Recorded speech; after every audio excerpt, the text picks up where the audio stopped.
I'm down to dunk. And I'm down to dunk. I'm down to dunk. This is J-Dub, and I'm down to dunk. I'm Shai Alexander, and I'm down to dunk. This is Lindy Waters, and I'm down to dunk. I'm Mike Muscala, and I'm down to dunk. This is Jay Will, and I'm down to dunk. This is Jalen Williams, and I'm down to dunk. This is Lou Dort, and I'm down to dunk. Will you say this is Lou Dort and I'm down to Dort? This is Lou Dort, and I'm down to Dort. Cracklin Oat Bran? Have you had Cracklin Oat Bran? No, No. Okay. but it's healthy. You a big oat brand guy? I'm a big Oat Bran guy. Okay. I think I would switch it with Fruity Pebbles. Okay, eat faster. Don't put as much in the bowl. You have a gallon of milk I can also take home. You don't have milk at home? One cinnamon toast. Okay. Crunch. Yeah. Cereal is great. Yeah.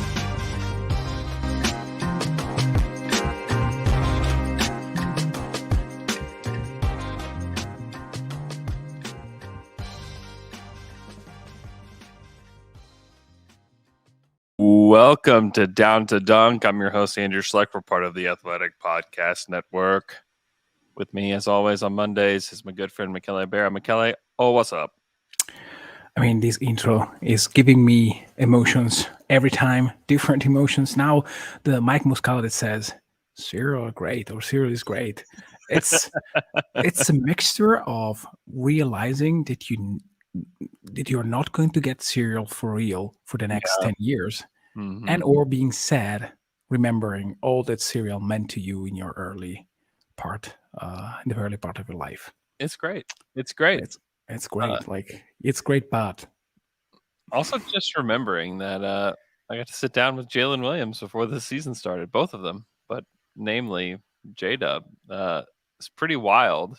The reason that the Thunder have won their last two games is him. Jalen Williams. Goodness, in that Minnesota game, which was a wild game, by the way, just an absolute absurd game. You know, I kind of went in on Towns a little bit on Friday on just he's a known loser and, you know, all that. The same applies for Rudy Gobert. hold my beer. All of it applies to Rudy as well. That dude is the worst. He's showing that, like, people just don't like playing with him, you know. Yeah. Donovan Mitchell's over there in Cleveland saying, you know, I'm having fun again. And now he's in Minnesota and everyone's miserable. He has these just disastrous quotes about how, if Joel Embiid wants to play for the French national team, he's got to do this, and that. I mean, like, just stop, man. Like, Shut up. just the worst guy. And then the worst, maybe the worst person on the team that he could, you know, sweep his leg on right there was our guy Kenny Hustle. Don't do that to Kenny Hustle. He hurt him. He's out tonight. Kendrick Williams is out tonight. Yeah, Thanks I don't think to that was the play. Rudy Gobert. The worst dude. He is terrible. He's absolutely destroying everything in Minnesota. All the good vibes, all the goodwill that was restored last year for Minnesota is now gone. And that's because you combined the two biggest known losers in the NBA today on one team. Congratulations, Minnesota. I mean, Rudy is. I don't want to go into cliche with friends. I won't. Wow. Yes, you do. You absolutely do. No, to be honest, I mean, when I was in the U.S., one of my closest friends was. I think that he was born nearby Rudy's hometown, so I can't say anything too bad. Yeah. But sometimes, you know, when you remember the national team he plays for, you can say, "Okay, he's Rudy." that is what it is. I mean, that play was so stupid because clearly Kenny said something quite bad to him. I haven't checked. He's just he's not the one to mess with. I mean, you're talking about like the realest dude ever. And Kendrick Williams. Like, he is genuinely the best dude. And then Rudy, who is the exact opposite. I mean, it's just, you couldn't have two polar opposites. And Rudy is one that I feel like you can mess with all day and all night just because that guy is a known loser. And then you have Ken Rich, who is like, don't mess with Kenny Hustle. Just Yeah. don't do it. Desmond Bain tweeted about it after the game. Like, don't do it. Don't do Yeah. that. Bad idea. No, and by the way, you said J-Dub is the reason why OKC won against Minnesota. I would put I mean, the fact that we are discussing two players that are not Shai Gilgeous-Alexander or Gilchrist, whenever he got his very efficient 30. Gilchrist, you mean? Yeah, it's insane. But you could tell that whenever Kenny came on the court and play like that, the team was very, very different with him on the court. And you're right. I mean, 12. Hmm? They were plus 12 with and you could tell that he had an impact beyond numbers. He was just after it every single possession, and it's one of the first time this season that we saw the usual version of Kenny, the version that we fell in love with last year. And J-Dub, I mean, it's insane that we witnessed the game against the Spurs where he was sensational, but the impression that I got from the last 10 minutes of the game against Minnesota is much, much better. I mean, it was a game that was going south, and in those moments you need someone that can make the right decisions, that can play with poise, that can do whatever the coach is clearly thinking, but it's not passing through to the guys that are on the court. Mm-hmm. And you don't expect that the rookie, yes, not the youngest rookie, but still a rookie, takes the team in his hands and just delivers. Yep. In a very, very difficult environment where like the referees are completely screwing up. I don't care left or right. Like it's not important. First game from the I mean, when you handle 8 technical fouls, you really officiate the game in a poor way. I don't care about anything else. Yeah. Like there was no blood nor need of being so harsh with technicals. And it wasn't even like between. It was the officials just didn't like anybody complaining at them at all that night. Is basically what it came down to, because it wasn't like the two team. There was only one incident between players, and that was the Kenrich Gobert. Yeah, but it was a mild one. Like it's not that he didn't. What did you think? Do you think he needed to be tossed? I mean, I'm glad he got tossed. I just hate watching that guy play basketball. But I don't know. I don't know. I mean, I don't like the tripping. I mean, that can end bad. Yeah. Like if Kenny goes down hard on his shoulder, that can happen on a trip. Mm-hmm. I mean, I don't like that. The NBA cannot allow that to happen. So just because of it, I mean, Grayson Allen should be tossed every time he trips someone. I don't care if it's kicked out of the NBA. I'm tired of Grayson Allen. Tired of that guy. He should be gone. But yeah, in general, I mean, tripping is not part of the game. If you want to trip someone, just don't do it on a basketball court. Yeah, yeah. Or don't do it. But hey, if you have to, don't complain if you get tossed. I don't think that it's that is not the bad call. I mean, the fact that they didn't have control of the game, though, it was part of the entropy that was there in the fourth quarter. And J-Dub just steadily played 5 minutes of complete control and effectiveness, and I was shocked. Like a rookie can do that. That is quite amazing. Yeah, it's pretty crazy. J-Dub in that fourth quarter, he didn't score a point until the fourth quarter. He scored 11 points, had 3 assists in the fourth. He was 4 of 4 from the field, 1 of 1 from 3, 2 of 2 from the free throw line. Just a complete and utter takeover when they were down. I mean, that's what the impressive part is. That's why I can like firmly say like he won them this game. Like early on in the fourth quarter, they're down 6, and J-Dub hits a 3, cuts that lead in half, and just continues to battle. He is like the primary ball handler during this portion of the game, and he took this game from the T-Wolves, and it was extremely impressive. And I don't know, man. This is the pick at 12 is a really important one for the Thunder, because like you just have to nail draft picks, and I know that the Thunder still don't have Chet, And that's still like an amazing thing that the Thunder have coming their way. But if you just looked at it in this and you said, hey, this is what the Thunder got from the 2022 draft, and it was Jang and J-Dub, and you say, like, actually, like, I feel pretty good about that, and you look at where he is compared to other rookies. In the last 10 games, J-Dub is 4th in scoring amongst all rookies at 13.4 points per game. His efficiency numbers are through the roof compared to everybody else. So in the last 10 games, he is 4th in scoring. However, there isn't a player in the top 10 in scoring that is shooting as good of a percentage as he is. He's shooting 52% from the field in the last 10 games. Comparing that to his rookie brethren, Paolo Banchero, 45%, Ben Mathurin, 37%, Jaden Ivey, 36%, Jabari Smith, 43%, AJ Griffin, 48%, Keegan Murray, 35%. I mean, it's kind of wild how much better and how much more efficient he is. And then from 3, in the last 10 games, he's 37.9% from 3. Yeah, so even the effective field goal is not bad. It will probably be in the 58, 59 range, which is not bad at all. No. Maybe 56. I don't know. I don't have a number in front of me. Man, this is one thing I don't love about NBA.com. When you switch, it loses the filters. My filters. I got to reset all my filters.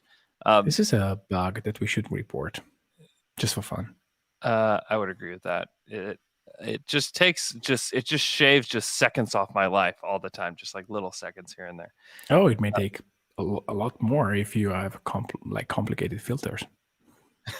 True. It can be 8 seconds. Like, why in the world I should at least give me a button that refresh filters or something 60% like that. 60% true shooting in the last 60. In the whole season, in the last 10 games, which is like post mask J-Dub, like not injured J-Dub, 61.9% true shooting, 58% effective field goal, which is better than just about everybody not named Jalen Duren who only takes shots at the rim. So, I mean, he's better than great. Jabari, Dyson Daniels, Ben Mathurin. I mean, it's pretty impressive what he's been able to do. Of like all the top minute, guys, like Paolo's number 1, 53% true shooting. Jaden Ivey, 46% true shooting. Jabari, 57. J-Dub, 61. Ben Mathurin, 49. Andrew Nembhard, 59, who's pretty high up in minutes too. Sohan, 48. Andrew Griffin, 58. Yeah, I mean, it's quite impressive. Jaden Sharp, 44%, is like a guy that people have been pretty hyped about all season. Tari Eason, 48% true shooting. Yeah. Jabari is not that bad in terms of true shooting. He's getting better. Yeah. He is 57.9%. That's not bad at all. In the last 10 games. Yeah. He is leveling out from his horrific start. Yeah, he's starting to play a lot better. He's starting to shoot a lot better. I'll say that. But J-Dub, the efficiency, the way he scores. I mean, in those last 10 games, he's been in double figures in 8 of the last 10 games. Yeah. Which has been quite impressive, really, from that Boston game on. Like, he has just put up some really impressive numbers. And, like, 11 points is, like, big whoop. Like, all 11 came in the fourth quarter. And he helped them in a game where, like, the offense and the whole team was really sputtering in the third. And you just thought, okay, this doesn't feel like their night. Yeah. It's kind of how it felt. You're waiting for it to crumble in front of you, and no. Yeah, no. Did not crumble. Yeah. I want to dig in a little bit more on the efficiency stuff because it is just kind of mind-blowing what he's done in his first, 20 games as a rookie. Is just he just continues to to really impress. In the restricted area, he's shooting 70.6%. This is only on 34 shots.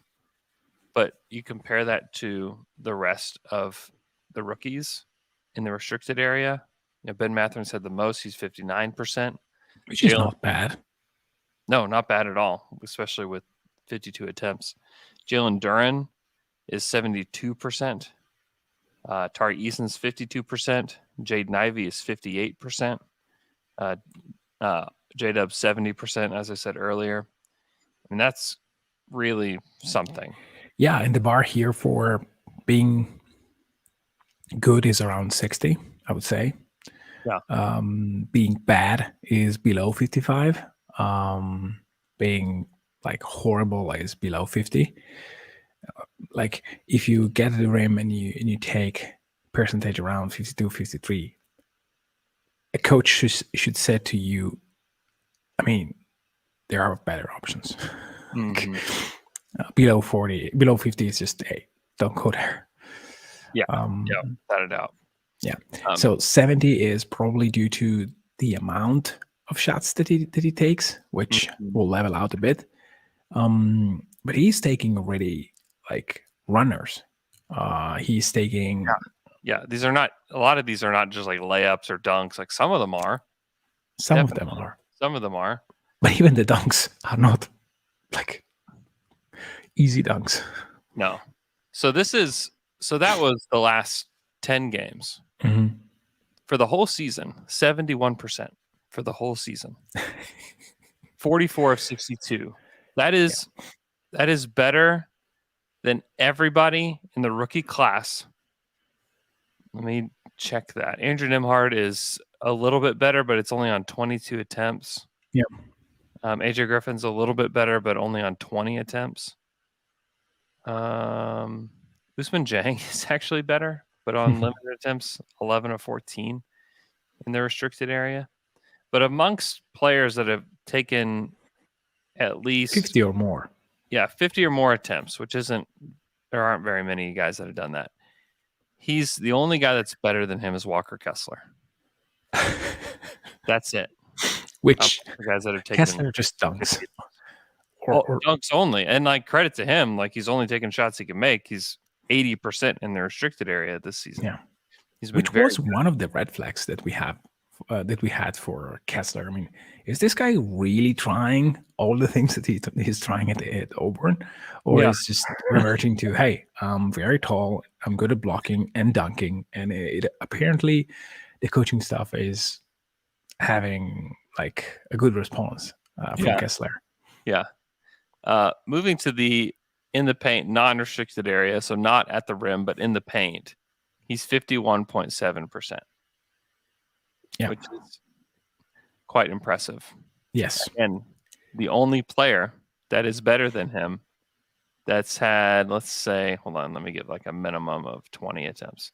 Minimum of 20 attempts. There are only two guys that are shooting better than him in the non-paint. Actually, no, only one, and it's your guy, AJ Griffin. Yeah. Who's been awesome so far for Atlanta. We'll get to see him tonight against the Thunder. But he's 15 of 29 in the non-restricted area paint twos. I mean, just to compare it to others, like Ben Mathurin is 28%. Paolo is 44%. And Jaden Ivey's 29%. Jaden Ivey's 44 is good though. Like if he was shooting 44%, I think that Shai is around that number, if I'm not mistaken, for non-paint twos. Yeah. Maybe a little bit higher. But non-paint twos are basically floaters and short jumpers. It's a hard shot. Yeah. It's a really hard shot because you're often like very contested. Yeah. It is just a difficult shot. I can pull up the whole Thunder team because I think it's good to have context. Yeah. I think that when all these guys are playing. Yeah, his go-to move in terms of floating the ball is he attacks hard on the left side of the court and then jumps and finishes with the right hand, with a floater. He did it against Minnesota. It is a beautiful shot, and a shot that you don't really expect. And the fact that he's mastering that already, it's a good weapon to have when you're there. But while you're searching for the OKC numbers, I think that it's trivial, and I know that sometimes I like to state trivial stuff, but the fact that he's able to make elite decisions already for himself in terms of which shot is a good shot for me and which shot is a good shot for me now, which are two similar but not equal things, is impressive. I mean, there are very, very few shots that you can say, why did he do that? Like sometimes a runner that hits the backboard too high or too hard, that leaves you with maybe that is not something that you want to do. But then the next possession he's actually nailing it. Shai is leading the team, and he's got to be pretty high up in the league in attempts that are non-restricted area in the paint shots. He's taken 145 Wow. of them. He's 44.8%, which is pretty good. Giddey has taken 93. It's slightly above Paolo, but not like a different kind of percentage. Yeah. Yeah, Giddey is 41.9%, 39. Still okay. Yeah. Your boy, Lou Dort. Don't say it's about. It will probably stop with a 2. Just give me a guess. Just give me your gut feeling on this one. 25. 31%. Okay, close enough. Bad, but not like bad. But don't use the no. Bad, but no but. It's just bad. Trey Mann's 41%, and then J-Dub, like I discussed, 51.7%. It will drop. I mean, all these efficiency stuff will drop. You can't make more than half your shots on those. They're impossible. Those are just really difficult shots. Really, really difficult shots. Yeah. I just think he's been so impressive. I mean, you look at the guys in the league that have taken the most of the most shots. Actually, Shai is number 1 in the NBA at 145 attempts. 45% in non-paint twos is unheard of. Like, this is extremely good. I mean, there are very few players. I would say that KD maybe has a comparable percentage, maybe a little bit higher even, but he's Kevin Durant. Higher. It's a lot higher, actually. A lot higher? Yeah, let me go. I'll go through these real quick. Okay. Jalen Brunson is number 2. He's shooting 55.9%. Oh, which is outrageous. That's gross. Bam Adebayo is 44.9%. He's 3rd in attempts. Ja Morant is 4th, 39%. Trae Young is 5th. He's 42%. Jordan Clarkson is next at 43%. Kevin Durant's next, 61.5%. in the paint non-restricted area twos, 72 of 117. That's different. That's different. Like so dumb. Yeah, but I even wonder if they're just giving him layups from there because he's too long. Maybe.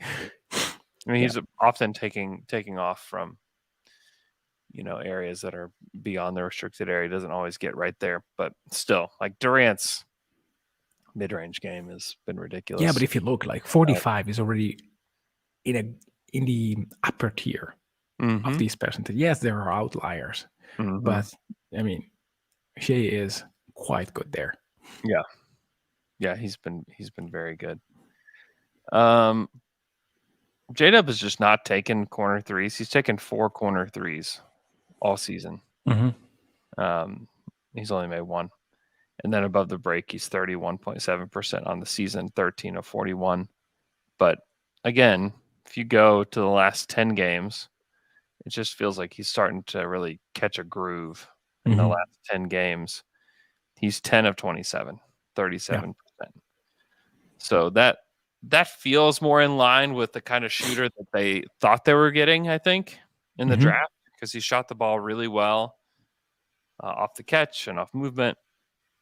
And so this to me is like the kind of player that I think the Thunder thought they were getting when they drafted him. And he's boy, he's just been really special in the time that he has gotten to handle the ball and be the man. And so I just wonder, you want him and Giddey and Shai and Chet eventually to learn how to play together, definitely.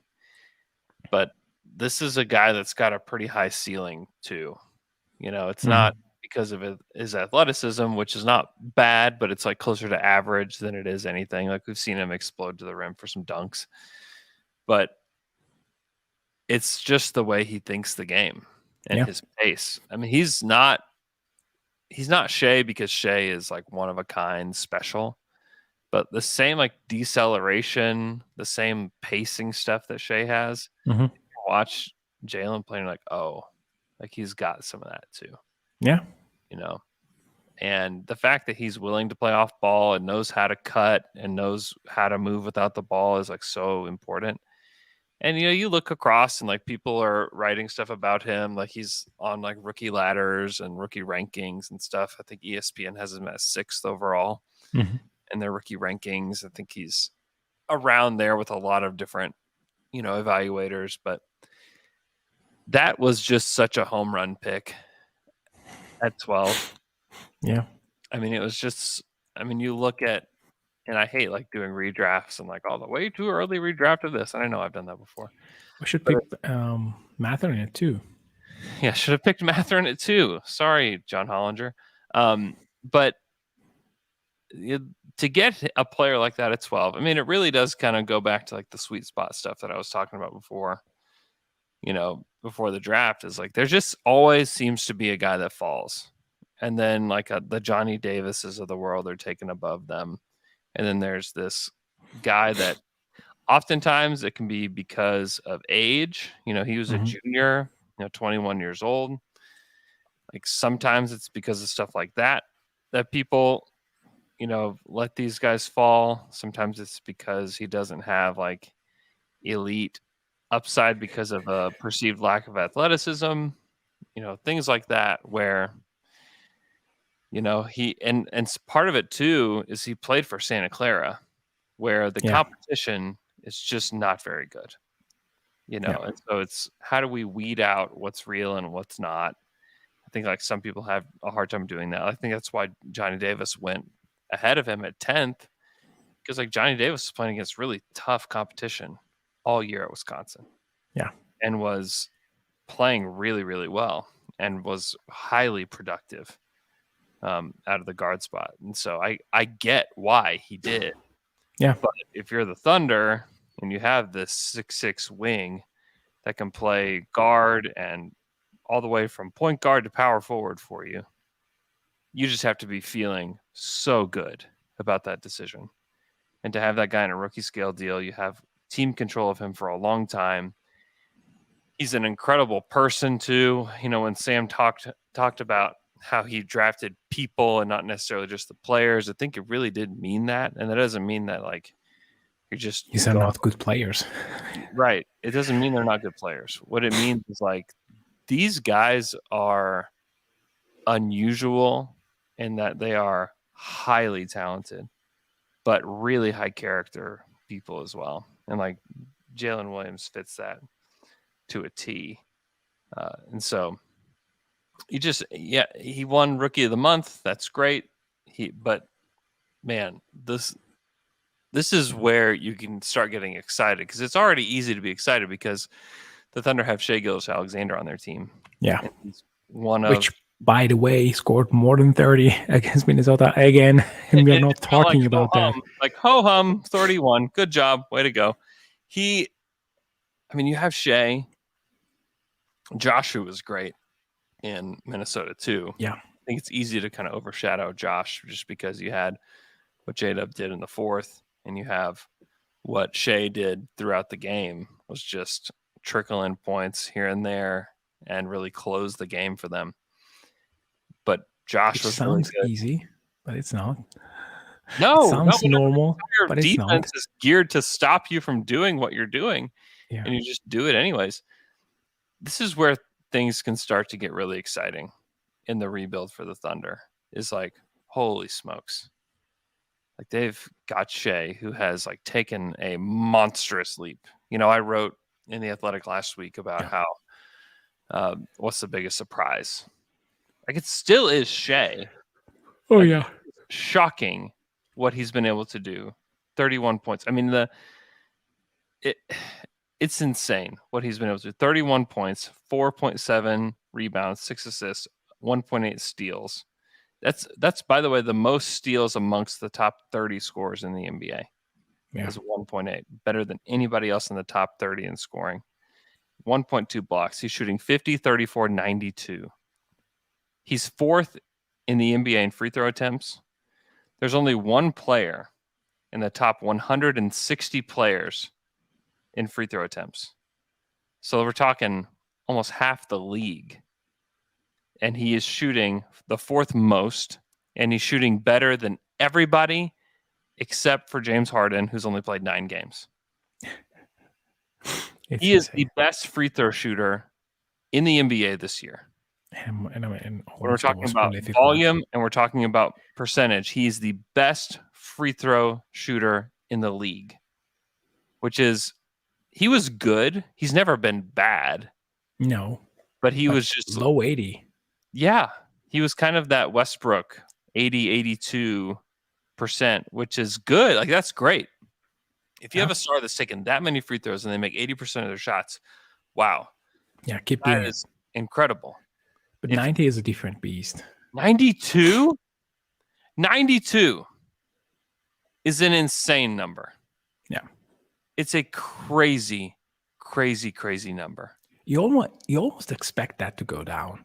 Like, it can't continue like that. But then you see the preparation, wow, it's different. Yeah, it is wild. I thought it was going down like 2 weeks ago when I think he missed 5 had a moment. game. And I was like, oh, okay, well, here it comes. Like, no. Yeah. He's just going to keep going. Yeah. That, Shai and the crazy stuff he's done, paired with J-Dub, paired with Giddey, paired with Chet incoming, paired with, I don't know if they're going to get the 8th pick or whatever they get in this next draft. Like, that's where you can say, oh, okay, I see it now. If you're somebody who has there, and there's still people in my mentions whenever the Thunder lose and they just get mad about tanking and whatever. But like, if you're one of those that just is like, yeah, this isn't going to work, tanking, you're wrong. Yeah, tanking You're wrong. is really working. Yeah, it has worked, and it is working. And by the way, all of the assets that were accumulated haven't even started really to hit yet. The first real blue chip one is on the team, and he scored 11 points in the fourth quarter against the Minnesota Timberwolves. That's the first one. First one. And whether or not they use those other picks for players or for trade or whatever, like, those are still incoming. And at some point, you're going to be asking yourself a question like, is this team like that? We need a consolidation trade because there's too much talent on the team, and they're going to need. They're going to need. No, this will be years, but in a few years, you may be asking yourself that question: like, do they need to?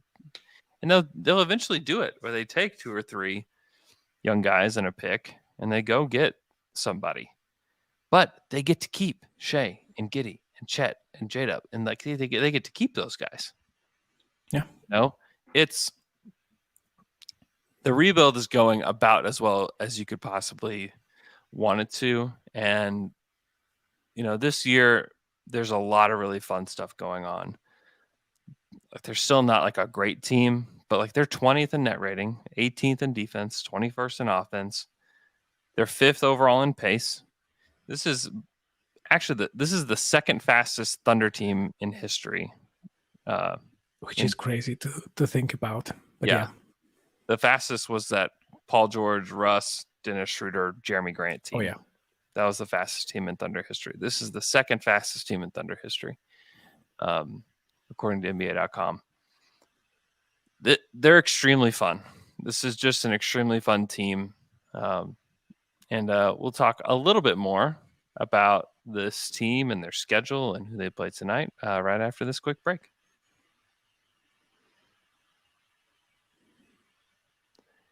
And we're back after that quick break. Michele, the Thunder are in Atlanta tonight. They play the Hawks, who have had some very interesting times recently. Yeah. Trae The Young, times that you really want to have as a fan. The time that make your heart warm for Christmas. It's perfect. what an unusual story. Yeah.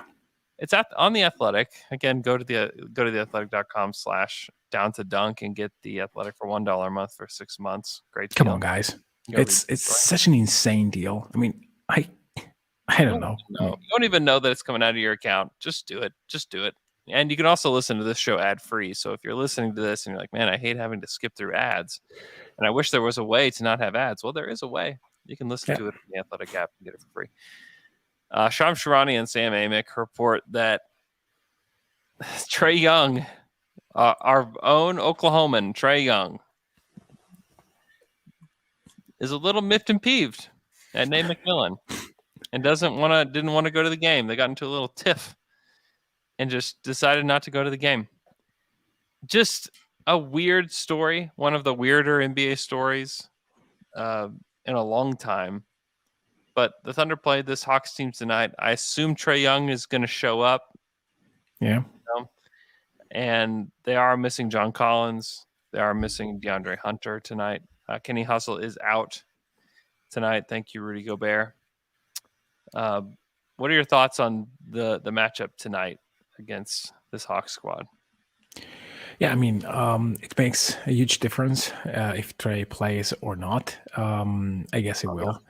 And it's going to be, I think, fun to see even if this is not the Lou Dort matchup, he is one of those matchups that allows Lou Dort to show that he is a one-on-one defender worth of notice. And I think that this is one of those nights where he has to put the clamps on Trae Young, especially when he gets to the rim. I mean, you can't really stop everything for Trae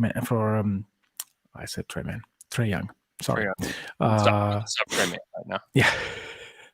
But I mean, the shooting, you can't really stop him, but you can make it hard. And the size is similar. He can be physical with Trae Young. So I really want to see Lou having a good night defensively. In terms of offense, I think that in general, I mean, they had to switch towards defense a little bit more. The Hawks did compared to last year, and they have an identity. They will miss Hunter big time, and so he's been really good for them this year. Yeah, he didn't play the other night. Do you know who started for the Hawks the other night in the Trae Young? I checked, but I don't remember. So DeJounte Murray, AJ Griffin, Jalen Johnson, their first round pick. Oh. Clint Capella started in the middle. And then I'm going to see if I can have you guess this guy. He was selected 6th overall in the draft by the Minnesota Timberwolves. He got waived. Oh, I know who he is. Texas Tech guard, Jarrett Culver. Culver, yes. Jarrett Culver played 32 minutes for them the other night. Fantastic. A fantastic player. I can't report a sentence that was told to me back in the days when he was doing draft workouts, but I think that he was one of the worst three-point shooter ever to make a workout. Yeah. Again, the metaphor was kind of harsh, so I will not indulge in discussing it, but you can think about it and come up with hey, all Jarrett Culver is doing right now is helping the Hawks win games. They won that game against the Nuggets. Yeah, so that's 8 points. Yeah, exactly. I mean, D'Angelo Washington is saying fantastic player. Yes, that is exactly what I'm talking about here. I mean, I like to see how OKC will try to put Young on Shai, because I think that what I would do is to try to put a shooter, and I expect that both Isaiah Joe or either Isaiah Joe or Trey Mann will screen a lot for Shai and trying to get DeJounte away from him, just free up Shai a little bit, and they can do the same with Griffin, which is not a terrible defender, not a woeful defender, but still not a great one. So I think that I would, if I was in the coaching staff, which I'm not, I'm sure that they will try to play pick and roll a lot and put Young in as many pick and rolls with Shai as possible, or semi isolations. So and not having a good backline defender like Hunter, I think that it will play a role. Yeah, without a doubt. Okongwu's coming off the bench. Our guy Vit Krejci played 15 minutes the other night too against the Hawks. I'm glad that he's stuck. I think that he's got some skills, and he actually kind of fits what the Hawks want to do. He fits what the Thunder wanted to do as well, but they just didn't have room for him. So I think that, of the guys that got away, I know Teo's had some decent minutes for the Hornets, but I'm kind of like, yeah, whatever. I think Vit has like an actual chance to make it still. So yeah, I mean, if he stays healthy, he's a good player in terms of feel, and he's not okay defensively yet. He's not shooting nearly enough or good enough to be like discussed in scouting reports, but still, he was one of those players that was picked by OKC because they could do most of the things with the ball in their hands and making proper decisions. Yeah, I'm intrigued by this matchup. I think that, the Thunder have a chance, especially with the guys that are out for the Hawks, and the fact that it's only Kenrich Williams tonight that's out. So I'm intrigued to watch this game. The Thunder team, while they're not a very good team night to night, they're just pretty fun to watch. And so I'm interested to see how they continue to perform. I'm interested to see if Trey Mann can eventually get out of this slump that he's been in too. Yeah, we need to discuss this.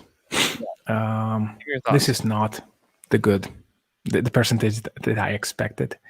The shot quality is high. I expect some correction, but it's clear that he's not in a good place right now. He's struggling big time. You can see in the eyes when the ball is going out. It's almost like, I don't understand why this is going out, and you can. It's not easy to come out of this, but it's still very early to be worried about that. I still like the aggression. I still think that Trey Mann is one of the few guys that can really put pressure on the defense from the dribble, and I really want to see him keep trying and keep shooting. I know that it seems that I'm using a scale with Dort and a scale with Trey Mann, because they are probably, Trey Mann right now is more inefficient than Lou Dort. I have the feeling though that when Trey Mann has the ball, it creates a different microcosm for the offense. The defense reacts in a different way compared to when Lou Dort has the ball in his hands. And I think that this year, Lou Dort is improving so much in driving the basketball. He's different. He's picking his spots so much better. And it's not that Lou is playing bad basketball right now, but there are still these 2, 3, 4 moments in the game where you clearly see him taking a decision that a split of a second later you want back. And when he cuts that out, and I think he will, there will be no complaints from my part. On Lou Dort. Yeah, I don't know. There's still so much development going on. Oh yeah, squad. But there's going to be big Lou Dort nights, and there's going to be big Trey Mann nights coming up, and they're going to have terrible nights. This is just like the nature of a young player trying to figure out their NBA career, Sure. And having a dominant player like Shai, who's taken 21 shots a game, which I think is great. He could even take more if he wanted to. This is just kind of the way that this goes. we hadn't really talked a lot about Josh's night or just his season. We've talked a lot about his season overall, but just thoughts on the way that Josh played against the Timberwolves. I think I said this on Thunder After Dark with John, but I think it's worth repeating here. This is one of the first games where I could clearly see Shai and Giddey trying to play in synchro and trying to find each other. There was this moment where Shai, I think he could have a pull-up shot. Instead, he drove the basketball and just found Giddey open in the corner for a late clock shot, which went in. And you could clearly see Giddey being extremely happy that the ball found his hand. Yeah. It was like, whoa, you really passed it to me. Like, great.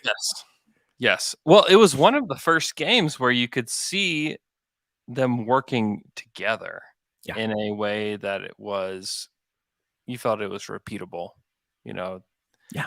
There's like stuff on the break and whatnot. Like, yeah, that's always going to work. Like those guys are going to score. They're going to find ways. But within half court offense, like you can see, and this is such a credit to Shai, because Shai could just look over at Giddey and be like, hey, man, I'd like to get 45 tonight if you'll get out of the way, or just like set a screen for me. That'd be cool. I'm going to go to the All-Star game this year. So if you could just set screens for me and rebound, that'd be cool. Like, no, he's allowing Josh to relocate and to find good positioning on the court. And Shai's finding him. He's throwing him the ball. He's trying to make sure that he is confident as well. I mean, he found him for 7 3-point attempts. Like, that's great. And he's taking wide open threes. I love the kinds of shots that Josh took the other night. He was 50% from the field, 8 of 16.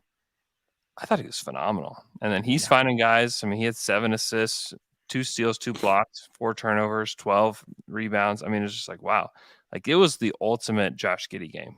Like, you got everything. You got a variety of different shots. You had threes that were going down. You had his playmaking. You had his rebounding from the guard position. It was like the entire package of what Josh can bring all in one game. I was so impressed with him. And that's the kind of player that he can ultimately be on a night-to-night basis. Not that he's going to be 21, 12, and 7 every single night. Like, that's kind of ridiculous. That would be good. That would be great. As a stat line for his prime years. I wouldn't say no to that. But he's a guy that he just fills in gaps. And if he can fill in gaps by taking threes as well, that's that is just icing on the cake, because he's already doing it with his playmaking, already doing it with his rebounding. His defense is getting better. It's not great. He is going to be one of the weak spots in the Thunder defense. He got a very nice block. Yeah, he had 2 blocks in that game. Yeah, but one was very loud. Yeah, he's gonna. I don't know. I was impressed with Josh and the progress that he's making so far this season. It's going to be up and down. He may play terribly against the Hawks tonight, or he may match this or do even better. Who knows? Like, predicting what a 20-year-old is going to do on the NBA court is it's impossible. But that to me was like one of the ultimate Giddey games. Yeah, I completely agree. And it's not a small thing. Your statement about Shai and the fact that he can go for 50 and he can basically do it whenever he wants it. But he's not doing it. I think that there is value in that, intrinsic value in that. I think that maybe there will be a spot in the this season probably, where he can just has his night. And he's allowed to have that. But the fact that whenever the game is in a certain place, he's not doing too much. You can clearly see him doing a lot. Sometimes, I mean, there were inefficient games for Shai, but I never got the impression, okay, Shai, this is enough. I mean, which is incredible, because he could really take 40 shots and nobody could really complain. Like, he's that much better than anybody else on the team. Yeah, I would even encourage it, just because sometimes it's really fun. I mean, that's what Booker did with the Suns back in the day. It was like all the time. Let's go for 70. let me get 70 points in a game. And I just don't think Shai is going to do something like that, just because I don't see him as a guy that's like cares all that much about it. I mean, he was even asked about it after the game, and he was like, I don't really even like being the focal point after every single game where it's just like all about me. Like, he wants it to be more about the team, which not only is that encouraging for he and Josh and he and J-Dub and everybody else, but like when Chet gets here, like we all know that Josh Giddey is going to do whatever he can to make Chet better. But I think you can say the same for Shai, which is really important to like the ceiling of this franchise. You're seeing it in Minnesota, where like those guys don't have any clue how to play together. It has not worked. It is just clunky. It's there. And some of it is like Ant has even been saying things like, I would just rather play in a spaced out offense. And the front office is like, sorry, man, this ain't it. And this team is like, they're slowly building together. All of it is extremely intentional. It's not thrown together at all. It's like all the pieces are intentional. And if they can grow together and have time to gel, I'm not talking about next season. I'm not even talking about the season after that. Yeah. It may not even be till 3 seasons from now. But there could be a legitimately great team in Oklahoma City. Like, legitimately, we have Western Conference Finals expectations for this team in 3 or 4 years. Like, that could be the case. And it's developing now. It's developing in games like that, where Shai is looking for other guys. And Shai is the one up and cheering on when Jalen Williams is going off in the fourth quarter. Yeah. You know, he's not sitting there stewing like, oh, this is my team. What's this? Yeah. Why am I not there? Why are I think that we said it many times, but there is a freaking button. And there will be a time where you can push it. Mm-hmm. But you don't want to be too early. I mean, and maybe Minnesota will find a way. Won't be anytime soon. No. I'm next summer, not at the trade deadline. You can put the button in the closet. You can lock it up. You throw away the key, because that's not happening anytime soon. Yeah, no, I agree. You really need to, especially when you have one button for OKC. Maybe it's not just one, but it's not much more than one. You have to be damn sure that whatever you get, you have to know really what you need. Yeah. Because if there is something that you like, but it's not exactly what you need, you are screwed. Yeah. I mean, this Minnesota experiment can be done in 12 months. Done. Like trading Edwards, done in 12 months. Yeah, he could lose his and just say, I'm out of here. Like, get me out of here right now. I'm signing the qualifying offer. Yeah. This is all over, and I'm leaving, so you better trade me now. It may go 180 degrees, and they can turn it on and make it a good team, a playoff team. But you never know. The Hawks, the Hawks risked a lot, and maybe this Murray trade is the trade to make. I like the deal, but it's risky. And Cleveland, it's the same. It's risky. I mean, it was one season of being together. So for every success story, there will probably be 3 or 4 where you don't know. A year after, say, why? Why did I make that trade? Mm-hmm. And it seems that in some moments you have a lot of, well, but if it goes bad, I can have an out in a couple of years. And sometimes it's just, yeah, okay, you have an out, but come on, look at the Porzingis trade for Dallas. I mean, I if they go back, they would probably, I don't know, kick themselves in the nuts twice before doing that trade. It's way too early. Yeah. Whatever works with Luka. Now the point is not that the Porzingis deal failed, which it clearly did. Yeah. The point is they don't have an idea of what should work alongside Luka, which is the problem. That is the problem. Now they will have 2-3 years of putting stuff around Shai and Chet and Giddy. And they will probably say, okay, we need that. Mm-hmm. Yep, exactly. Yeah, that's exactly it. Thunder play tonight in Atlanta. Should be a fun game. We'll have another podcast for you guys on Wednesday. Hope everybody is doing great. We got the holiday season amongst us. It's just a joyous time. The Thunder are this is the second game of a 5-game road trip, and then they will spend a ton of time at home. So, maybe I'll see you guys at a home game. Maybe not. But if not, I hope you guys have just a great time. Just enjoy time with family and friends. And we will talk to you guys again on Wednesday.